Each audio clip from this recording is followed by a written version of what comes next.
გამარჯობათ მეგობრებო, მე სანდრო ვარ, თქვენ ჩემ YouTube არხზე ხართ და დღევანდელი გადაცემა შეეხება მოტოს დათვალიერებას გამგზავრების წინ. სიარმას მე შევადგინე, მაინც უფრო გათვლილი არის შორგზაზე თუ მიემგზავრებით, ან იმ შემთხვევაში თუ რაღაცა დროის პერიოდი გასული იმის მე რაც ბოლოს ჩვენ მოტო გავატარეთ, მაგრამ ნებისმიერი პუნქტი ამ C-დან რა თქმა უნდა შეიძლება ყოველდღიური მოტოს დათვალიერებისთვისაც იყოს გამოყენებული. დღევანდელი გადაცემისთვის ეს მოტო ყავს, ეს არის Honda BT500i და ამ მოტოს მაგალითზე გაგიზიაროთ მე რა გამოცდილება მაქვს მოტოს დათვალიერებასთან დაკავშირებით. მოდით პირველ რიგში დავიწყოთ წინიდან და გავყვეთ ნელ-ნელა ჩვენ სიას. პირველ რიგში რა თქმა უნდა პირველი პუნქტი არის საბურავების წნევა და რა წნევა უნდა იყოს ჩვენ მოტოზე დაყენებული როგორც წესი, სადღაც აი წერია ხოლმე მოტოს უკან მაეტნიკზე. ჩვენ შემთხვევაში აი აქ წერია. აი ეს არის ჩვენი წნევები, თითქმის ყველა მოტოს აქვს, თუ რა თქმა უნდა არა წერია, ინტერნეტში ვნახულობ, წნევები მოტოზე განსხვავდება, ასევე განსხვავდება იმაზე თუ რა წონა აქვს მოტოს. ერთი მხედარიაზე თუ მგზავრიც მიყავს წნევები იცვლება, გირჩევთ ყველას რომ შეიძინოთ მანომეტრი წნევის საზომი თქვენი, იმიტომ რომ თუ წნევას ამატებთ სადღაც სახელოსნოებში გზისპირა, მანომეტრი როგორც წესი არეულია და ზუსტად ვერავინ ვერ დააყენებს, ამიტომ პატარა მანომეტრი რო იქონიოთ თან მოტოს საბარგულში, კარგი იქნება. წნევების შემდეგ სამოხუჭე ხუნდები ზე ვისაუბროთ, ეხლა ჩვენ შეიძლება პრინციპში სამოხუჭე ხუნდები დავთვალიეროთ მოტოზეც. იქიდან გამომდინარე რომ ამ მოტოს ცოტა წინა ხუნდები თავისებური აქვს, ჩვენ ესეთ სტანდარტულ მოტოზე გაჩვენებთ. ვეცდები რომ კარგად დაგანახოთ.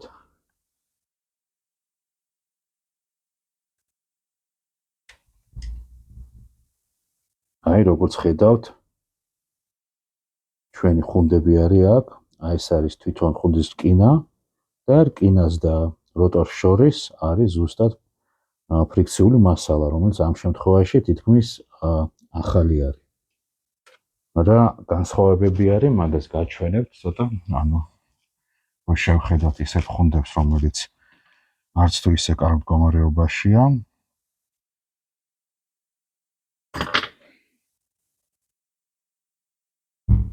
ესე იგი, როგორც წესი მოტო ხუნდი ესე გამოიყურება და აქ Z ჭრილი უმეტესობას. ჩვენ თუ უყურებთ მოტოს დისკს, სამოხუჭე დისკს და დავინახეთ აი ეს ჭრილი, რომელიც აქ არის, ეს უკვე ნიშნავს, რომ ბოლომდე არ არის გაცვეთილი ხუნდი.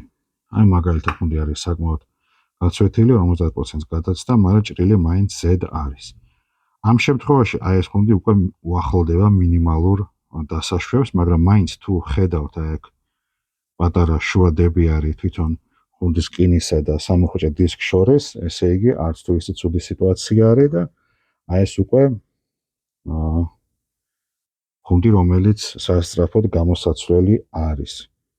ეხლა ხშირად მეკითხებიან, თუ ხუნდი გაცვეთილია, კიდე რამდენი ხანი დარჩა, ამ პასუხზე ძალიან რთულია, ამ კითხვაზე ძალიან რთულია პასუხის გაცემა, იმიტომ რომ ყველაფერი ტარების მანერაზე არის.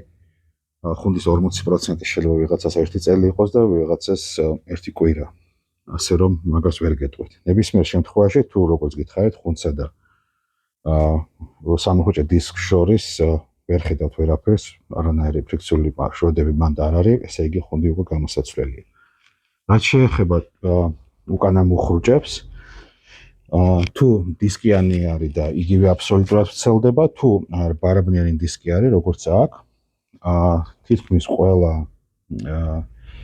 ბარაბნიან მუხრუჭს აქ რაღაცა აღნიშნული თვითონ ცვეთის. ხანდახან პირდაპირ აწერია, რომ ნორმალური ზონა და გაცვეთილი.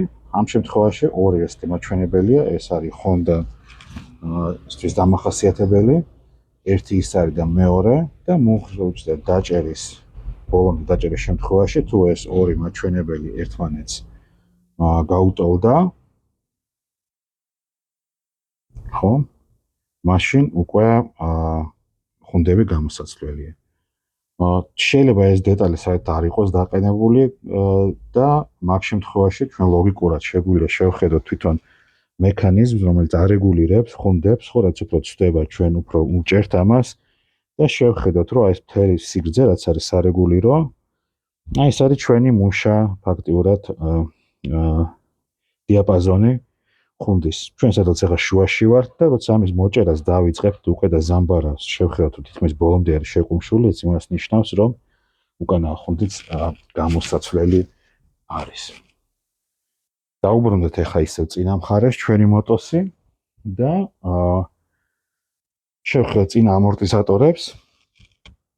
არავითარ შემთხვევაში ამორტიზატორებზე არ უნდა იყოს ზეთი.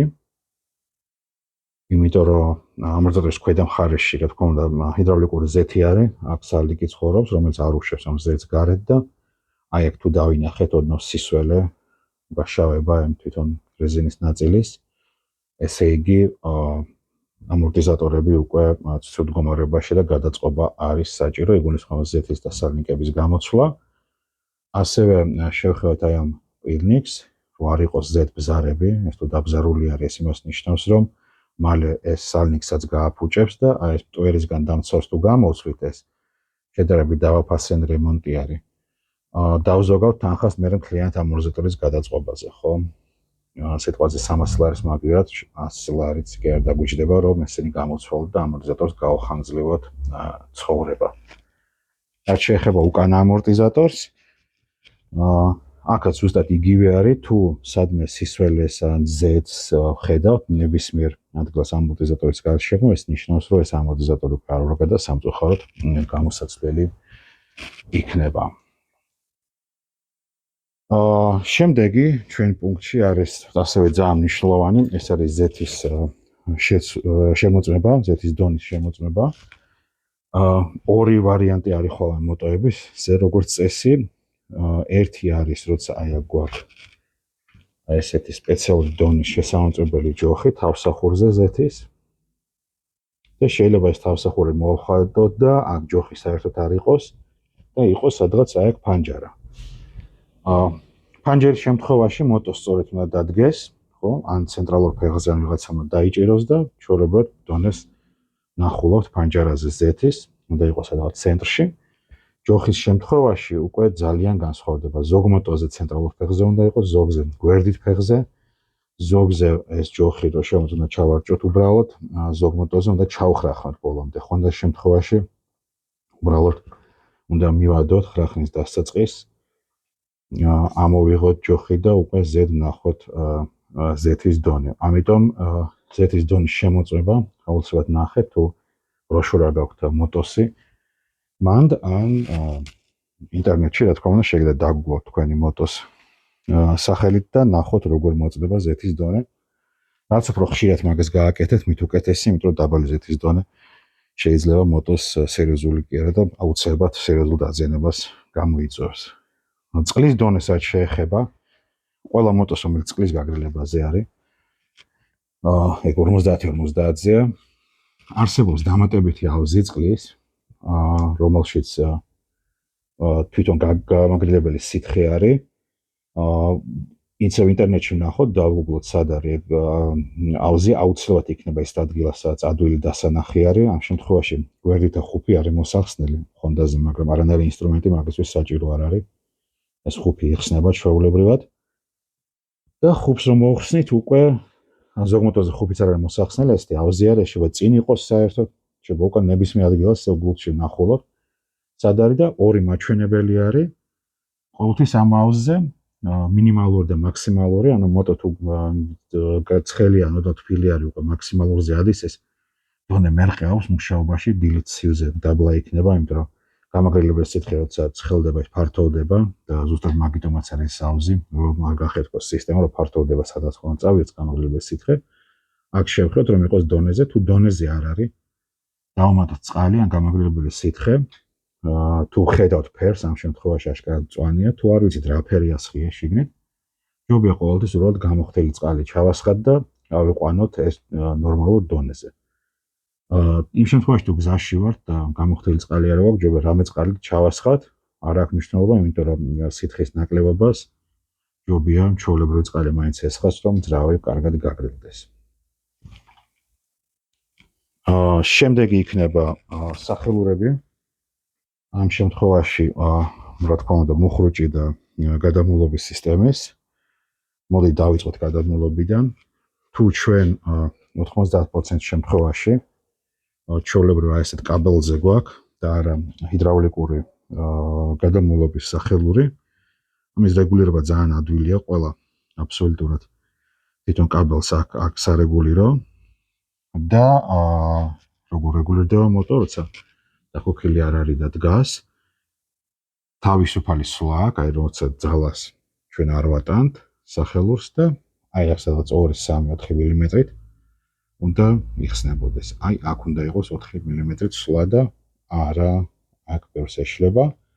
თუ ეს სვლა არა გვაქვს თავისუფალი, ან ძალიან დიდი არის, ჩვენ მოუშვებთ აქ აი ჩვენ სარეგულიროს და ვატრიალებთ იქეთ-აქეთ, თუ არ იცით რომ ხარის ეჭირება ეხება და ატრიალეთ ექსპერიმენტით ნახეთ და როცა მივიღებთ საჭირო აი აქ მანძილს ამ 3 მმ-ს მე უკვე ამას გადაუჭერთ თავის ადგილას და ვიცოდეთ რომ დიდი სვლა არაფერს არ დააზიანებს და თუ სვლა აქ არ არის, ეს იმას ნიშნავს რომ სულ მოჭერილი გვაქვს ხელი გადამულობის სისტემაზე და აუცილებლად გამოიწვევს ფრიქციულების ცვეთას და მოტოს დაზიანებას.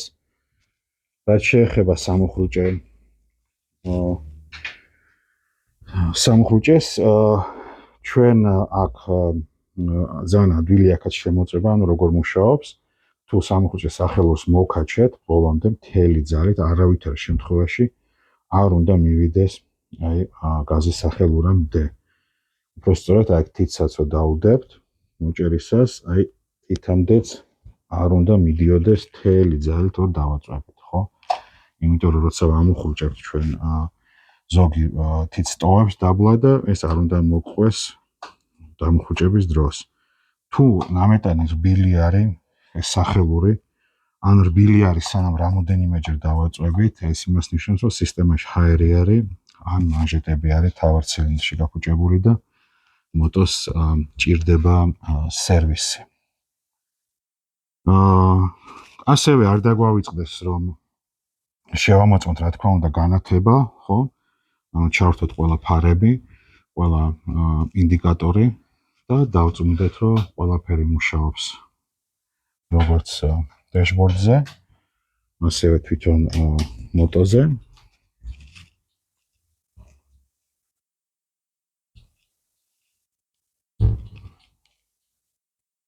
და კარგი ვარიანტი ასევე ელექტროობის შემთხვევაში დათვალიერების, თუ აკუმულატორზე მიგიწვდებათ ხელი, ამ შემთხვევაში ესე ძალიან ადვილი არის და უმეტეს მოტოს სკამის ქვეშა აქვს.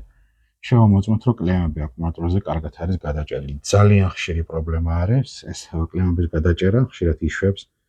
მიგრესდე პატარა M6 ორცალი ბოლტი არის, არანაირი დაცვა არ აქვს იმისგან რომ მოეშვას და თუ მოეშვება მილიონი პრობლემა შეიძლება წამოექმნას, შემოგვარ დაიქოქოს, შეიძლება დაიქოქოს, შეიძლება პროცესორთან შეექმნას პრობლემები, იმიტომ რომ ძაბვის ვარდნა იქნება და კლემების შემოწმება რაღაცა დროის განმავლობაში ძალიან კარგი რამე არის. დანარჩენი უკვე რა თქმა უნდა ვიზუალი არის, აუცილებლად ძრავი მშრალი უნდა იყოს, არანაირი სითხეები საიდან არ უნდა გაზდიოდეს.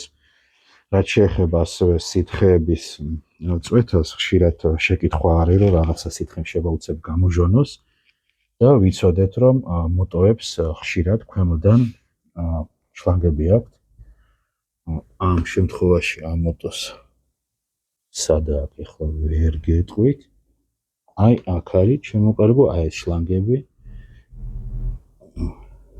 აი აქ ჩამოდის და ეს აი ეს სპეციალურად არის შლანგები მან დატოვებული იმ შემთხვევაში თუ რაღაც ზედმეტი სითხე რო გადმოიქცეს, თუ მაქედან რამე ჟონავს, ეგ არაფერს ცუდს არ ნიშნავს. ეგ შეიძლება იყოს თვითონ ანტიფრიზი, ხო, რომელიც ზედმეტად არის ჩასხმული გადმოვა იქიდან. აუზი თუ გადავსებული არის, ხო, ზედმეტი ბენზინი მოხვდა.